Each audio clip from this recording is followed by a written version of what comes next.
Todo el mundo habla de Lamine Yamal, todo el mundo habla de Nico Williams, todo el mundo habla de Pedri.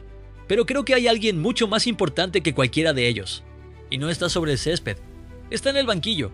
Porque mientras todos discutíamos convocatorias, mientras todos criticábamos jugadores, mientras media España pedía que llamara a unos y dejara fuera a otros, Luis de la Fuente estaba construyendo algo mucho más grande. Y creo que muy poca gente ha entendido lo que realmente está haciendo. No está preparando la siguiente convocatoria. No está pensando en la próxima Nations League. Ni siquiera creo que estuviera pensando en la Eurocopa. Creo que lleva años preparando un único objetivo, el Mundial. Y cuando empiezas a unir todas las piezas, las convocatorias, los jugadores que protegió, los veteranos que dejó marchar, los jóvenes que aceleró, la forma de jugar, las polémicas, te das cuenta de algo. Nada parece improvisado. Todo parece calculado. Bienvenido a El Vestuario, donde se habla lo que no se dice en el campo. Capítulo 1. El entrenador que nadie valoraba. Hay algo que me parece increíble. Hoy prácticamente todo el mundo habla de Luis de la Fuente como uno de los mejores seleccionadores del planeta. Pero, ¿os acordáis de lo que se decía cuando fue nombrado? Porque la realidad fue muy distinta. Después del Mundial de Qatar, España estaba llena de dudas. La eliminación frente a Marruecos había dejado muy tocada a la selección y todo el mundo esperaba un nombre de primer nivel para liderar el nuevo proyecto. Y entonces apareció Luis de la Fuente. La reacción fue inmediata. ¿Quién es este? ¿De verdad no había nadie mejor? La federación ha elegido la opción barata. Muchos pensaban que España había dado un paso atrás, que pasar de un entrenador como Luis Enrique a Luis de la Fuente era rebajar el nivel del banquillo. Pero creo que ahí cometimos el primer error. Juzgamos su currículum sin entender cuál era realmente su trabajo, porque un seleccionador no necesita ser el mejor entrenador de clubes, necesita conocer a sus jugadores mejor que nadie. Y ahí Luis de la Fuente tenía una ventaja enorme. Había pasado años entrenando a las categorías inferiores de España, había ganado títulos con ellas y, lo más importante, había convivido con muchos de los futbolistas que hoy forman la columna vertebral de la selección.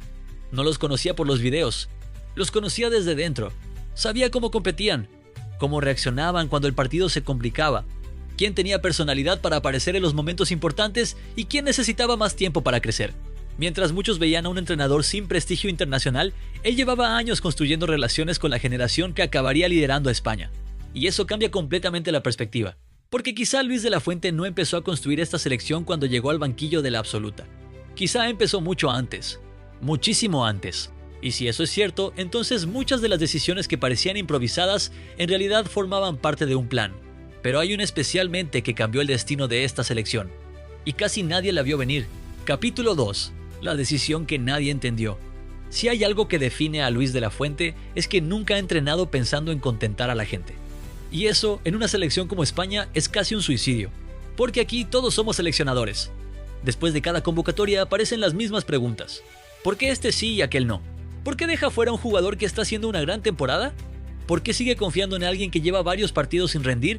Pero, ¿y si el problema es que estamos juzgando sus decisiones con una perspectiva completamente diferente? La mayoría analizamos una convocatoria pensando en el siguiente partido. Luis de la Fuente, en cambio, parece pensar en el siguiente año. Y esa diferencia lo cambia todo. Un seleccionador no solo elige a los mejores futbolistas del momento, también tiene que construir un vestuario, crear jerarquías, generar confianza, conseguir que un grupo de jugadores que apenas se ve unas pocas veces al año funcione como un auténtico equipo. Eso significa que, muchas veces, la mejor decisión no es llevar al jugador que está más en forma, es llevar al que mejor encaja en la idea colectiva. Y esa es una decisión muy difícil de explicar porque los resultados no se ven al día siguiente, se ven meses después. Ahí está la gran diferencia entre improvisar y construir un proyecto. Muchas de las convocatorias que generaron más críticas terminaron teniendo sentido con el paso del tiempo. Jugadores que parecían apuestas arriesgadas acabaron siendo imprescindibles. Otros que muchos pedían insistentemente fueron perdiendo protagonismo porque el equipo evolucionó hacia otra idea. Y mientras la conversación fuera giraba alrededor de nombres, Luis de la Fuente parecía estar centrado en algo mucho más importante: el funcionamiento del grupo. Porque un mundial no lo gana la selección con los mejores 11. Lo gana la selección que mejor funciona como equipo. Y precisamente ahí empezó la mayor transformación de España. Una transformación que tiene dos nombres propios: Lamine Yamal y Nico Williams. Capítulo 3. La apuesta por Ferran Torres. Si hay una decisión que resume la forma de trabajar de Luis de la Fuente, esa es su confianza en Ferran Torres. Porque, seamos sinceros, ¿cuántas veces hemos escuchado que Ferran no tenía nivel para ser titular con España? ¿Cuántas veces se pidió que dejara de ir convocado? Cada vez que aparecía una lista, el debate era el mismo. ¿Por qué sigue llevando a Ferran? Y sin embargo, Luis de la Fuente nunca dejó de creer en él. No porque ignorara las críticas, sino porque veía algo que desde fuera era muy difícil apreciar. Los entrenadores no solo evalúan goles o asistencias, también valoran el trabajo sin balón, los movimientos, la presión, la disciplina táctica, la capacidad para entender el plan de partido. Y ahí Ferran siempre ha sido uno de los jugadores más fiables de la selección. Mientras muchos aficionados juzgaban sus actuaciones por una ocasión fallada, Luis de la Fuente seguía viendo un futbolista capaz de cumplir exactamente con lo que el equipo necesitaba. Y eso envía un mensaje muy poderoso al vestuario. Porque cuando un entrenador mantiene su confianza en ti incluso en tus peores momentos, ocurre algo muy importante. El jugador deja de jugar con miedo. Empieza a sentirse respaldado. Y cuando un futbolista recupera esa confianza, normalmente también recupera su mejor versión. Eso fue exactamente lo que ocurrió con Ferran. Lejos de esconderse, siguió ofreciéndose, siguió trabajando y terminó respondiendo cuando el equipo más lo necesitó. Para muchos era un jugador sobrevalorado. Para Luis de la Fuente era una pieza imprescindible. Y esa diferencia explica por qué un seleccionador no puede tomar decisiones pensando únicamente en la opinión pública. Porque si cada crítica cambia tus planes, nunca construyes un proyecto. Y Luis de la Fuente tenía muy claro que su trabajo no era convencer a los aficionados cada lunes. Era llegar al Mundial con un grupo que confiara ciegamente en él. Y Ferran Torres fue probablemente la mayor prueba de esa filosofía. Porque la confianza de un entrenador puede cambiar la carrera de un jugador y a veces también puede cambiar el destino de una selección. Capítulo 4. La polémica que nadie quiere admitir. Hay una frase que seguramente va a molestar a mucha gente. Pero creo que después de este Mundial ya se puede decir. Esta España es mucho más peligrosa que muchas de las Españas que hemos visto en la última década. Y no hablo de tener mejores jugadores. Hablo de competir. Porque durante años España dominaba los partidos. Tenía el balón. Acumulaba un 70% de posesión. Daba cientos de pases. Pero muchas veces terminábamos el partido con la sensación de haber hecho muy poco daño. Era un fútbol bonito. Sí, pero también previsible. Los rivales sabían exactamente lo que iba a hacer España. Esperaban atrás, cerraban espacios y confiaban en que tarde o temprano llegaría una pérdida o una tanda de penaltis. Con Luis de la Fuente eso cambió. España sigue queriendo el balón, pero ya no lo quiere por tenerlo. Lo quiere para atacar, para acelerar, para encontrar el momento exacto de hacer daño. Y esa diferencia parece pequeña, pero cambia por completo la mentalidad del equipo. Ahora España no tiene miedo a jugar directo cuando el partido lo pide. No tiene miedo a atacar los espacios. No tiene miedo a ser vertical. Y eso hace que los rivales ya no sepan qué esperar.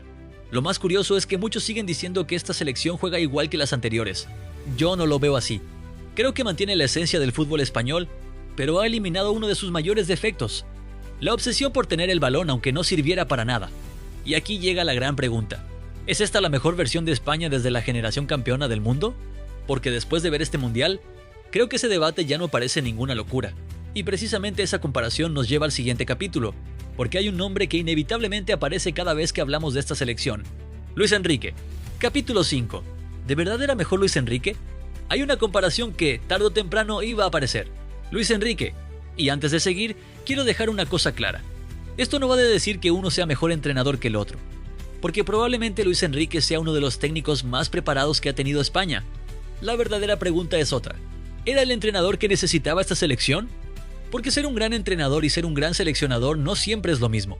Luis Enrique tenía una idea muy clara de cómo debía jugar su equipo, y jamás renunció a ella. Eso tenía cosas muy positivas. España dominaba los partidos, competía de tú a tú contra cualquiera, pero también tenía un problema. Cuando los encuentros no salían como él imaginaba, muy pocas veces cambiaba el plan. Luis de la Fuente, en cambio, ha demostrado algo diferente. No parece obsesionado con imponer un único estilo. Parece obsesionado con ganar. Si hay que presionar arriba, se presiona. Si hay que esperar un poco más atrás, se espera. Si hay que atacar rápido, se ataca. Si hay que tener paciencia con el balón, también. Y esa capacidad para adaptarse ha hecho que España sea mucho más imprevisible. Pero donde creo que existe la mayor diferencia es en la gestión del grupo. Muchos futbolistas han contado que Luis de la Fuente habla constantemente con ellos, que explica sus decisiones, que incluso cuando un jugador no participa, sabe exactamente cuál es su papel dentro del equipo. Y eso, en una selección donde apenas entrenas unos días al año, tiene un valor incalculable, porque un vestuario unido puede sostenerse incluso cuando las cosas van mal. Uno dividido, no. Quizá por eso vimos una España que nunca perdió la calma en los momentos difíciles. Un equipo en el que todos parecían remar en la misma dirección. Y eso no ocurre por casualidad. Se construye. Por eso creo que el gran mérito de Luis de la Fuente no ha sido cambiar el fútbol español. Ha sido entender qué necesitaba esta generación para sacar su mejor versión. Y viendo el resultado, es difícil decir que se equivocó. Conclusión.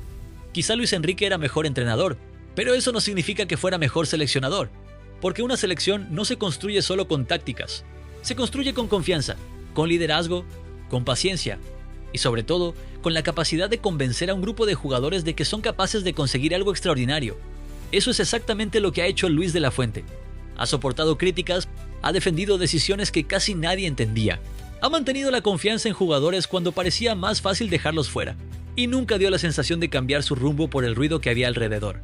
Mientras nosotros analizábamos cada convocatoria como si fuera una final, él parecía estar pensando en un objetivo mucho más grande, el Mundial. Y si algo nos ha enseñado este torneo es que los grandes proyectos no nacen de la improvisación, se construyen poco a poco, con decisiones que en su momento parecen incomprensibles, con apuestas que generan polémica, y con la valentía de mantener el rumbo incluso cuando todo el mundo te dice que estás equivocado. Puede que dentro de unos años recordemos a los futbolistas que levantaron la copa, los goles, las paradas, los momentos decisivos, pero creo que muy poca gente recordará todo lo que ocurrió antes de llegar hasta ahí. Y quizá ahí esté el verdadero mérito de Luis de la Fuente. No solo formar un equipo campeón, sino conseguir que un país entero volviera a creer en su selección, porque los mundiales no se ganan en un mes, se empiezan a ganar años antes, con cada convocatoria, con cada conversación en un entrenamiento, con cada decisión impopular y con un entrenador capaz de mirar mucho más lejos que el siguiente partido. Quizá por eso, cuando todo terminó, dio la sensación de que España no había ganado el Mundial por casualidad. Dio la sensación de que, simplemente, todo estaba calculado. Y ahora quiero saber vuestra opinión. ¿Creéis que Luis de la Fuente es ya el mejor seleccionador de la historia de España? ¿O todavía ponéis por delante a Vicente del Bosque o Luis Enrique? Os leo en los comentarios. Suscríbete al Vestuario, donde se habla lo que no se dice en el campo.